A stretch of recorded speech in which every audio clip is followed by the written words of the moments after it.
Hi, how are you? Hi. The calm before the storm, honey. All right, we have Michelle Rosado from the Raging Babe. Just the face. We're going to ask you a couple questions. Lord. Come on, Al. Hi. Dope shirt. You should have saw me shirt last Friday. I was like little Albert. I tried so hard to get little Albert in. Oh, no, don't worry Next time about we'll be it. out. Little Alberts. That's what I call him. Yeah. Or nowadays, he's my little brother. Yeah, no, I told her. You guys look like. God. All right, Al, ask a few questions about the undercard. Oh, fun. You're good, man. You look beautiful. You're good. No, I don't. All right, Al. He's filming live. Oh, you are? Yeah. All right. I hate her. All right, Michelle. So, talk to us about the glove affair, right? Yes. I Talk came to up us with about that. that. I came up with the term glove affair just because I feel like that's the beginning of something that's happening here. So Tucson had like some shows sprinkled here and there over the past few years, but promoters were kind of coming in and they were putting their own fighters on. And they were forgetting about the local talent and the Tucson guys. And I'm like, well, that's not right. You know what I mean? So this is the beginning of our glove affair in Tucson, where not only will we bring in like national talent and international talent, but then we'll stack the undercard with local guys so they could fight in their hometown and, you know, revitalize this community. And obviously we did that because we sold out almost a week before the event. So it is a glove affair. It's crazy out here. And that's something that I was talking to Emily about last night. And we were like, man, whatever Michelle does, she, you know, masters the art of just selling things out. Because, I mean, it doesn't matter the size. It just seems like whatever you put your mind to it, you have a strong team behind you that's always there. Talk to us about what was the reception like when you first came, you know, to Tucson as far as, you know, putting this show together. Everyone was like really excited to see me come back because they remember what we did in 2013, I think it was, at the Desert Diamond. And, you know, we had all 4 rounders. We put over 2,000 people in there. And they remembered that. Like, fans, when they leave, they want to feel a certain way, you know. And so you do these little things to kind of create excitement, to create memories so that they go, oh, man, I want to come back again and again. And so, you know, obviously teamwork, you know, bringing the right people together that don't have egos, that aren't narcissistic, that own their roles, you know, that take ownership and like, okay, I'm a photographer. That's it. I'm not trying to do this. I'm a photographer. You know, I handle the media. Boom. That's my role. And so it's really good because there's no finger pointing. It's like everybody knows their role. We deliver, we execute, we come up with a plan. You know, there's so much timing and strategy. And, you know, it's not just like, hey, we're doing a fight. But then once it all comes together and we implement it and we get it out there to the public, it works. But there is a lot of behind the scenes, you know, at least a month worth of planning. So just try to get creative. Can you talk to us about some of the fighters fighting on your undercard, the local kids? Yeah. Maybe do you have a story about one of them, something that's happened, or? Yeah, so when this all first came about, so I'm talking months ago, they were like, you know, what Tucson guys, you know, do you want to put on the card? And I'm like, we have to make Olvera versus Marufo.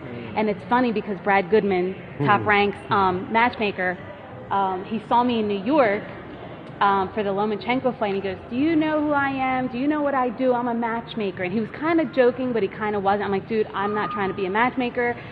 You know what I mean? Like, I don't want your job ever. You know, I can't do that. But anyway, so he's like, but it's a good fight. And I'm like, that's the fight. I'm like, you have to make Olvera versus Marufo. They both come forward. They're both action fighters. You got the Tucson versus Phoenix rivalry, which is real. Right. You know, people just don't do it enough, but it's a real rivalry. And so then next, you know, like a month later, I get the bout sheet and I see Olvera versus Marufo. I'm like, are you kidding me? After you gave me all that shit, right? And then I'm like, I was so happy, and I'm like, dude, that's the fight. And so great story is that now it's been elevated to the co-feature and it's going to be on Unimas. So now both of our guys under the not what is it? What's it called? Noche de Boxeo. And that's something that you actually used before, which is a big success down here. And you know what? We were overthinking this. Like, what should we call it? I'm like, Noche de Boxeo. I'm like, that's what we did last time, and it worked. So why reinvent the wheel? People remember that night. They remember how good it was. So we're just going to use the same name. And it's kind of like our thing. It's kind of like our brand out here. But it's great for Marufo and Olvera because they're 2 local kids now that get to fight on TV. we didn't have to buy the fight. We didn't have to pull. It was just like, it's a good fight. And like you said, they're both come forward fighters. Yeah. I mean, I don't think either one of them has a retreat mode where, you know, you see one of them take a step back. They both come, they meet in the center ring. So, I mean, It's kudos really to fun. that on you having the vision of putting that together and seeing it. So definitely appreciate it. As a fan, I mean, that's every fight fan. Especially living out here. Exactly, like you said, Phoenix-Tucson rivalry. Yeah. And I'm a huge fan because I don't know if you guys remember the fights at the Madison that you put on. Before I die, I have to have one of those fights done. I actually went back there a few months ago, and they remodeled the place, and it actually looks really, really nice in there. So it's something we want to do, but, you know, it would be a much smaller show. It only holds like 1,000 people. We used to cram like Max, fire marshals wanted to shut us down. So the size matters, so it has to be the right card, and yeah, we want to do it. Maybe in 2017. Nice. Yeah, that's where I would go. Okay, so how can people get to follow you and get a hold of you? All my platforms are under Raging Babe. So Twitter is Raging Babe, Instagram is Raging Babe, Facebook is Raging Babe. That's how you could keep up to speed and up to date with everything. Excellent. Al, any more questions? No, that was it. She answered everything. I just can't wait for fight night. It's tonight. It's here. I'm so happy you guys are here. It's here, and like I said, just thank you for having the vision that you do and for not giving up. I'm back. You know, I went to Philly for a few months, and I had a really good experience there working with Russell Peltz and being with family, and something was still missing. And I think after all these years, and I never really wanted to admit it, right, when I lived in Phoenix, but I'm like, Phoenix is my home. Like, it took me a long time to, like, admit that, but I'm like, I'm going back. Plus, Turtle was here too, right? Turtle's here. So it's cool. So I'm not going nowhere anytime soon. And the casino is thrilled, and they're already talking about, you know, when's the next one.